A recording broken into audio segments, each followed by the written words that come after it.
இப்போ இதில் வந்து சேலம் நகரத்தில் இது 3வது அப்படிங்கிறது டிஎன்ஏ என்டர்பிரைசஸ் அப்படின்னு சொல்லிட்டு 1,00,000 கொடுத்தா 4% டெய்லி வட்டி இல்லைன்னா 40,000 ரூபா வட்டி. அந்த மாதிரி வந்து ஒருத்தர் வந்து 2 கோடி 27 லட்சம் கொடுத்துருக்காரு. ஆனால் கண்டிப்பாக திருப்பி கொடுக்க முடியாதுன்னு தெரியும். அவருக்கும் ஒரு பேராசை கொடுத்த பணம் ஆசை கொடுக்குறாங்க. கொடுத்ததில் வந்து கொடுக்க முடியாமல் இருக்கிறனால வந்து அதில் பணம் வசூல் பண்ணி எல்லாத்துக்கும் மற்றவங்களும் பிடிச்சிட்டு ஏகப்பட்ட பேர் பிடிச்சு வந்துட்டு இருக்கோம்.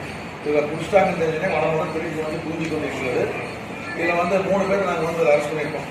ஒன்று வந்து தினகரன் அன்பரசு, 2வது கந்தகுமார், 3 வந்து கோவிந்தராஜ். இந்த 3 பேர்த்த அரெஸ்ட் பண்ணியிருக்கோம். ப்ராப்பர்ட்டி எல்லாமே வந்து மற்றவங்க இன்ட்ரெஸ்ட் கொடுக்க எங்கள் இன்ட்ரெஸ்ட் கொடுக்க எல்லா ப்ராப்பர்ட்டியும் போச்சு அப்படின்னு சொல்கிறாங்க. ப்ராப்பர்ட்டி ரெக்கவர் பண்ண முடியல. பட் விசாரிச்சுருக்கோம். இனி என்ன ப்ராப்பர்ட்டி இருக்குது அப்படின்னு நாங்கள் இப்போ ப்ரூவ் பண்ணிட்டு இருக்கோம். அதை எடுத்தோம்னா யாராவது ஏமாந்தாங்களோ அதுக்கான இதை வந்து நம்ம கொடுத்துடலாம். சுமார் நினைக்கிறோம் பாலசுப்ரமணியம் சுப்பிரமணியம். இப்போ அந்த கம்பெனியை பொறுத்த வரைக்கும் பார்த்தீங்கன்னா எங்களுக்கு தெரிஞ்ச வரைக்கும் இப்போ கஸ்டடி எடுக்கிறதுக்கு அப்ளை பண்ணியிருக்கோம். கஸ்டடி எடுக்க போகிறோம். அதில் வந்து பார்த்தீங்கன்னா அவர் வந்து தமிழ்நாடு வந்து பிரான்ச் வச்சுருக்காரு. இப்போ மக்களுக்கு நாங்கள் இது மூலமே என்ன சொல்கிறோன்னா, தயவுசெய்து ஏமாந்தவர்கள் இது வரைக்கும் ஏமாந்தவர்கள் விட்டோம். இனிமேல் தயவுசெய்து யாரும் ஏமாற வேண்டாம். ஜஸ்டின் கம்பெனிங்கிறது அந்த மாதிரி கம்பெனி ஏதாவது கழித்து பணம் கேட்டாங்களா டிரான்ஸ்லேஷன் கேட்டால் தயவுசெய்து யாரும் ஏமாற வேண்டாம்னு சொல்லி தயவுசெய்து கேட்டுக்கிறேன். ஏன்னா பேராசை பெருநஷ்டம் அப்படிங்கிறது வந்து ஒரு நிதர்சனமான உண்மை. சேலம் மாநகரில் நம்ம கமிஷன் வந்ததுக்கப்புறம் எந்த விதமான இந்த மாதிரி இது நடக்கக்கூடாதுங்கிற ஒரு ஸ்ட்ரிக்டாக இருக்கிறது. அது ஒவ்வொரு கம்பெனியாக கை வச்சுட்டு வரோம். இனி அடுத்து இன்னொரு கம்பெனி எய்ம் பண்ணிட்டு இருக்கிறோம். அதையும் கை வைப்போம்.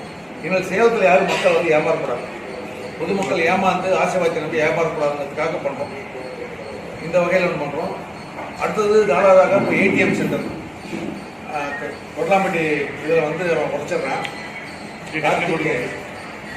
கார்த்திக் ராஜா அவன் பையன் வயசு 20 வயசு.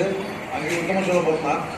ஏடிஎம் கார்டில் வந்து பார்க்குறான் பணம் இல்லை, எனக்கு எதாவது அவசரம் போகுது நேரத்துக்கு வேணும்னு சொன்னதால என்ன பண்ணுறான், ஏடிஎம்மை உடச்சி பார்க்குறான்.